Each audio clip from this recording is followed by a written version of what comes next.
Beach to Englewood, Florida out 20 nautical miles. Coastal waters from Englewood to Tarpon Springs, Florida out 20 nautical miles until 6:45 p.m. Eastern Daylight Time. At 5:49 p.m. Eastern Daylight Time, strong thunderstorms were located along a line extending from near Teresita Bay to 10 nautical miles east of Siesta Key to Minnesota Key, moving west at 10 knots. Hazard, wind gusts 34 knots or greater. Source, radar.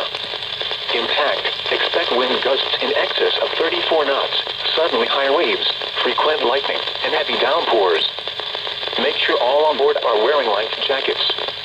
Locations and taxes include Manatee Nearshore Reef, Englewood, Longboat Key, Venice Inlet, M4 Reef, Siesta Key, Anna Maria Island, M17 Reef, Big Sarasota Pass, M5 Reef, M1 Reef, Manatee 1 Mile Reef, Manatee 3 Mile South Reef, Sarasota Bay Heart Reef, Longboat Pass, Manatee 3 Mile North Reef, Manatee 7 Mile South Reef, M6 Reef, M15 Reef, and Minnesota Key.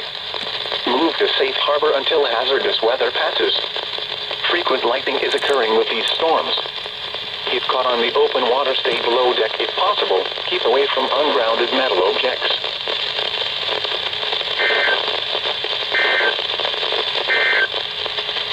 Your coastal water